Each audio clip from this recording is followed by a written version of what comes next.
क्या क्वेश्चन? क्या students, question number 6 आपके सामने है, मैं रीड करता हूँ, देखो क्या दिया हुआ है। Messrs Modern Company Limited furnishes the summary of income and expenditure account for the year ending 31st December 2013. ये क्वेश्चन में आपको प्रॉफिट एंड लॉस ऑलरेडी दिया हुआ है, आपको खाली कॉस्ट शीट बनाना है ताकि उससे आपको कॉस्टिंग प्रॉफिट मिले और फिर वर्किंग नोट करके हमारा रिकन्सिलिएशन स्टेटमेंट बनाना है। सो फाइनेंशियल प्रॉफिट लॉस दिया हुआ है 1,89,994। फिर से जो चीज़ नहीं दी है सेपरेटली विल अज्यूम दोनों बुक्स में क्या है, सेम है जैसे पहले दिया है। मैं फटाफट पढ़ लेता हूँ उसे। रॉ मटेरियल दिया है, वेजेस दिया है, production overheads, selling overheads, admin overheads, preliminary expense तो फाइनेंशियल आइटम ही है, गुडविल फाइनेंशियल आइटम है, डिविडेंड फाइनेंशियल आइटम है, इनकम टैक्स फाइनेंशियल आइटम है, तो कॉस्टिंग में आता ही नहीं है, कॉस्ट शीट हमने पूरा किया जाता है। सेल्स दिया हुआ है, फिनिश गुड्स, ओ ये बार यूनिट्स भी दिए हुए तो सीपीयू कॉलम भी आएगा कॉस्ट शीट में। डब्ल्यूआईपी में खाली क्लोजिंग दिया हुआ है स्टूडेंट्स, तो ओपनिंग हम लोग ऐड करते, क्लोजिंग लेस करते इनफैक्ट। तो मटेरियल का मटेरियल में से माइनस करेंगे, वेजेस का वेजेस में से, और प्रोडक्शन ओवरहेड का प्रोडक्शन मतलब फैक्ट्री में से माइनस करेंगे। खाली क्लोजिंग दिया हुआ है, दैट इज वाई। तो ध्यान से, इंटरेस्ट एंड सिक्योरिटी इनकम तो हम लोग लिखते ही नहीं है कॉस्टिंग में। Company manufactures the standard units, scrutiny of cost records for the same period shows that factory overheads have been allocated to the production at 20% of PC, मतलब आपको cost sheet बनाना ही पड़ेगा, तो जितना पीसी है उसका 20% will be your factory overheads. Admin overheads are to be charge 3 per units produce, तो production भी find करना होगा आपको। याद है वो कॉस्ट शीट में अपने एक फॉर्मूला यूज करते थे, production is equal to sorry sales unit is equal to opening plus production minus closing, वो वाला फॉर्मूला यहाँ पर यूज करना है, वहाँ से हमें प्रोडक्शन मिल जाएगा। क्योंकि सेल्स क्वेश्चन में दिया है, क्लोजिंग स्टॉक क्वेश्चन में दिया है, ओपनिंग के बारे में कुछ नहीं बोला, तो assuming it's not that. Selling and distribution expenses are to be charged 4 per unit sold. You are required to prepare a statement of cost, मतलब कॉस्ट शीट बनाना है आपको और रिकन्सिलेशन स्टेटमेंट बनाना है। तो स्टूडेंट सबसे पहले तो मैं आपके लिए प्रोडक्शन पहले फाइंड कर देता हूँ। प्रोडक्शन कितना है, let us find that.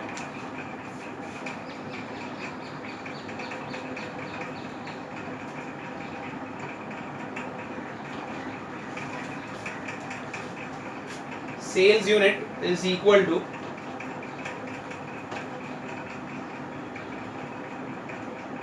Opening plus production minus closing, ठीक है। अब क्वेश्चन में आपको ओपनिंग तो दिया नहीं है स्टूडेंट्स, तो assuming it's not that. Production तो हमें फाइंड करना है। सेल्स और क्लोजिंग आपको दिया हुआ है, सेल्स कितना दिया है 12,000 यूनिट्स, और क्लोजिंग आपको दिया हुआ है उधर फिनिश स्टॉक का कितना दिया है 200 यूनिट्स, तो ये इधर आएगा तो प्लस हो जाएगा, तो production is equal to 12,200 units.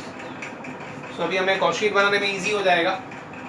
Okay, तो प्रोडक्शन एंड सेल्स, प्रोडक्शन है 12,200 और सेल्स है 12,000 units. Particulars rupees, total rupees and CTU.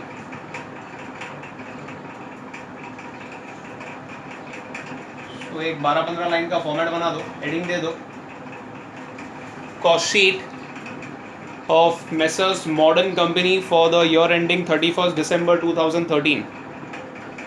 For the year ending 31st December 2013, and let's begin with the cost sheet. Direct cost, इसमें पहले raw material consume, RMC, RMC में आपको दिया हुआ है raw material,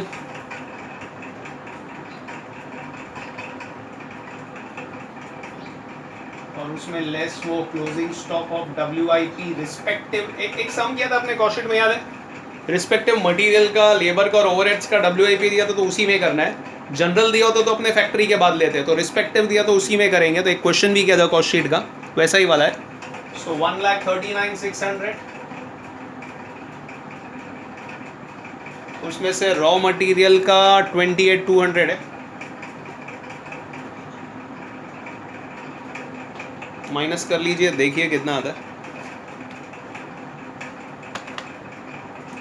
139,600 minus 28,200, It's 1,11,400 divided by the production. 12,200 है ना production. Point में आएगा, राउंड ऑफ कर दो 9.13.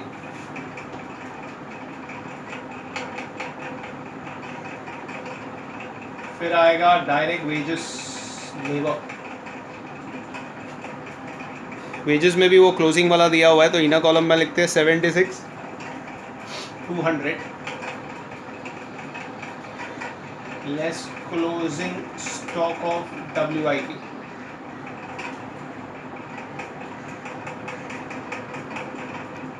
कितना दिया हुआ है? 11,796.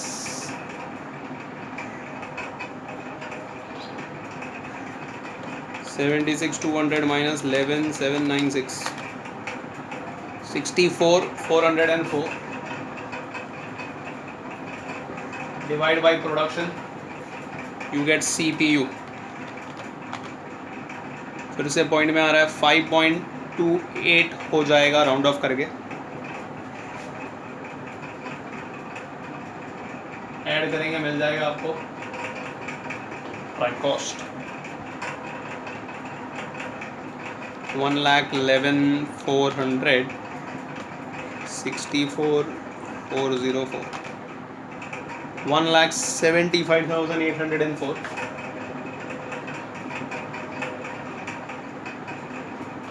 1,75,804 divided by the production 12,200 14.41.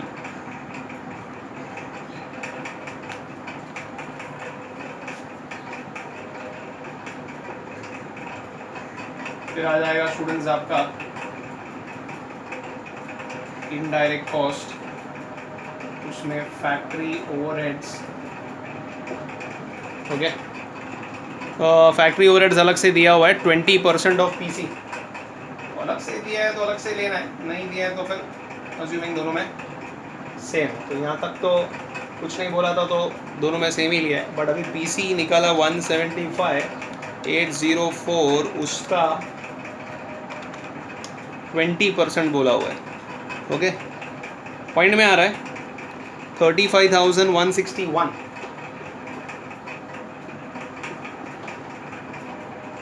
मेरे ख्याल से इनर कॉलम में लिखेंगे तो बेटर है, क्योंकि यहाँ पर भी कुछ दिया हुआ है ना.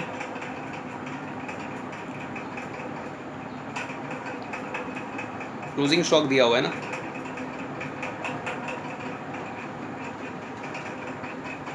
सो कितना बोला है आपको? 20% ऑफ PC बोला हुआ है.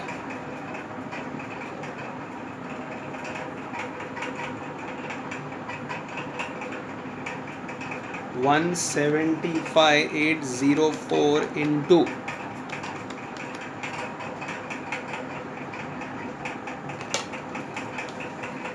20%. अच्छा स्टूडेंट्स, ये जो अभी हमको बोला हुआ है ना, वो देखने जाओ तो that is your final factory overheads का वैल्यू. तो मेरे ख्याल से वो बाहर ही लिखेंगे. 3 लाख कितना दिया है? 51,608. क्योंकि इसमें से वो क्लोजिंग स्टॉक माइनस करने के बाद जो आंसर आता है वही अपना फैक्ट्री ओवरहेड्स है ना. सो 351,608. ओके, ये अपना फाइनल वाला आंसर है. और क्लोजिंग स्टॉक हमको दिया हुआ है. अपना क्लोजिंग स्टॉक ऑफ WIP कितना दिया है? 7,999. हाँ, सो ज़रा ध्यान से. सो ये वाला फिगर हम लोग बाहर लिखेंगे और उसको रिवर्स जाके उसका वैल्यू फाइंड करेंगे. तो 35, ओके, 1, सॉरी मैं एक बार वापस से देख लो, आपको बता देता हूँ. पॉइंट में आंसर आ रहा है 175,804 का 20% 35,161. 35,161 रिवर्स जाएंगे तो भी प्लस कर देंगे, प्लस 7,999. सो हमें वो वैल्यू मिल जाएगा 43,160.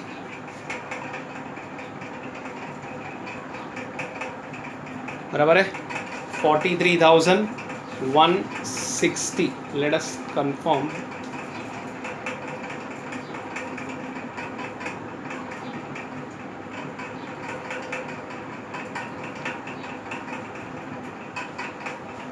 ठीक है 43,160 समझा ये आपको। तो ये फाइनल आंसर जो फैक्ट्री ओवरहेड्स का है वो 20% लेना है, आप ये मत ले लेना ना तो गड़बड़ हो जाएगी। अब 35,161 डिवाइडेड बाय 12,200, सो आपको CPU मिल जाएगा 2.88, ऐड कर दो आपको मिल जाएगा वर्क्स कॉस्ट फैक्ट्री कॉस्ट। सो थोड़ा ध्यान से यहाँ पर गड़बड़ हो सकती है। 175,804 plus 35,161, so 2,10,965 divided by 12,200, 17.29।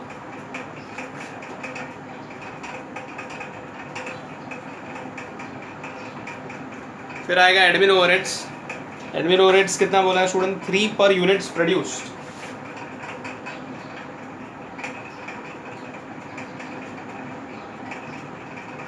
Divide करके CPU निकाल देंगे, पर CPU दिया है, मल्टीप्लाई करके वैल्यू निकालोगे। सो 12,200 इंटू 3, उल्टा जाएंगे तो मल्टीप्लाई करोगे, ओके। कितना है वो? 12,200 इंटू 3, 36,600। हमेशा डिवाइड करके CPU निकालते हैं, पर मल्टीप्लाई करके अमाउंट निकाले, ऐड करोगे मिल जाएगा आपको कॉस्ट ऑफ प्रोडक्शन 2,10,965, 247,565।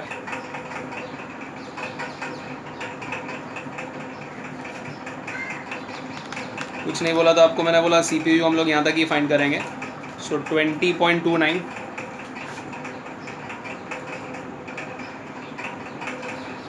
ओके। उसमें less closing stock of finish goods दिया हुआ है, ओपनिंग तो नहीं दिया है, क्लोजिंग स्टॉक है। कुछ नहीं बोला तो मैंने आपको assuming company follow FIFO method, तो कॉस्ट ऑफ प्रोडक्शन पे उसको वैल्यू करना है, तो 20.29 पे वैल्यू करेंगे इस पे, ठीक है। सो 20.29, सो राउंड ऑफ कर दो तो 4058 आ रहा है, माइनस करोगे तो मिल जाएगा आपको COGS, cost of goods sold.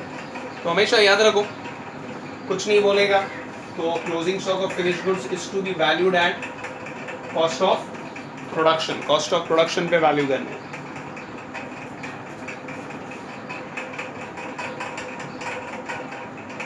तो COGS आपको मिल जाएगा, माइनस कर दो कितना होता है? 2,47,565, ओके। 243,507, 2,43,507, बस अभी अपने को वो तो नहीं निकालना है। फिर आएगा selling and distribution overheads. Selling and distribution overheads के बारे में भी बोला हुआ है अलग से, 4 पर यूनिट सोल्ड, जितनी यूनिट बेचा है उस पर। तो 12,000 यूनिट और 4 पर यूनिट सोल्ड तो 48,000 आ रहा है। 12,000 यूनिट है, 4 पर यूनिट सोल्ड, तो दैट इज 48,000, माइनस कर दो इसमें से। सो आपको मिल जाएगा आपका टोटल कॉस्ट, ठीक है। 243,507 माइनस 48, सॉरी प्लस माइनस क्यों कर रहे हैं? एक्सपेंसिव, प्लस करना है। 243,507 खर्चा है, खर्चा बढ़ रहा है, ऐड मेरे को क्लोजिंग स्टॉक लगा। हाँ, सो आ रहा है 291,507, 2,91,507 इज योर टोटल कॉस्ट। उसमें you will add profit, will give you sales. अभी क्वेश्चन में आपको फिर से अलग से सेल्स नहीं दिया, तो अज्यूमिंग दोनों में सेल्स सेम है, तो फाइनेंशियल बुक में देख लो आपको कितना सेल्स दिया है। आई थिंक सो 4,80,000 रुपये दिए हुए सेल्स, उधर पहला ही आइटम है। So difference will be the profit as per costing record 188,493, 1,88,493 is your costing profit. I hope so आपको कॉस्ट शीट समझ में आ गया और कॉस्टिंग प्रॉफिट मिल गई। और फटाफट ज़रा वर्किंग नोट बना लेते हैं। सो वर्किंग नोट में वही अपना particulars, cost, finance and business.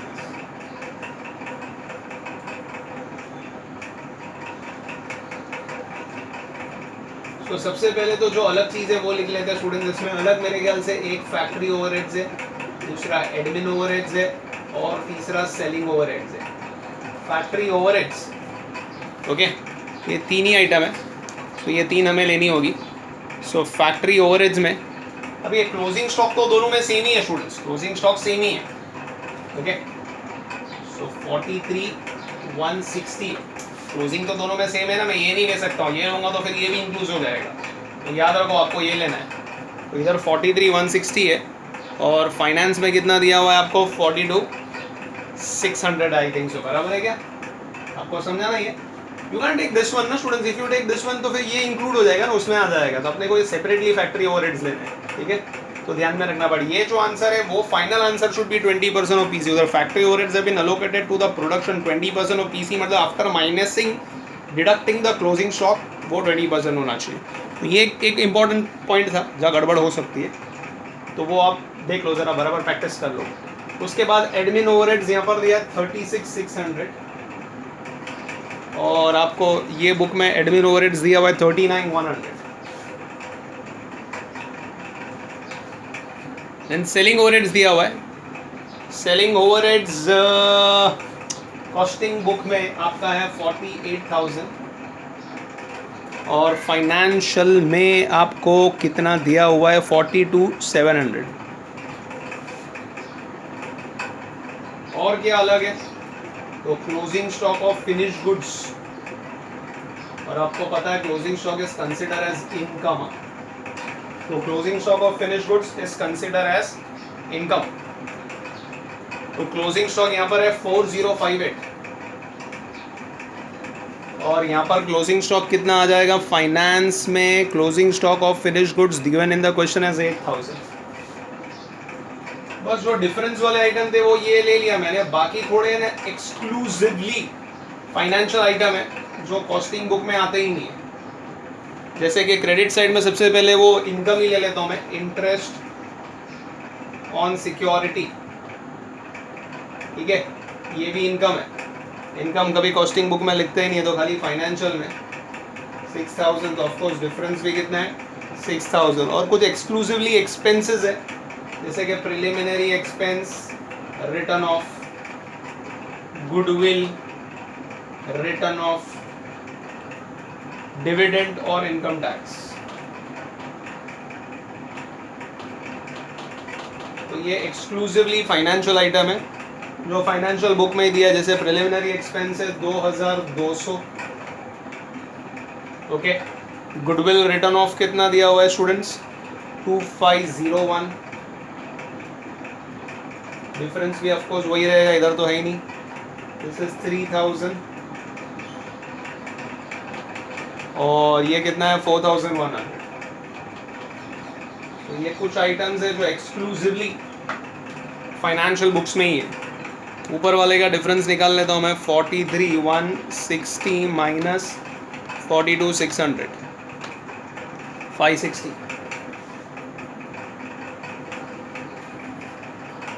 दूसरा है 36,600 माइनस 39,100, 2,500। 48,000 माइनस 42,700, 5,300।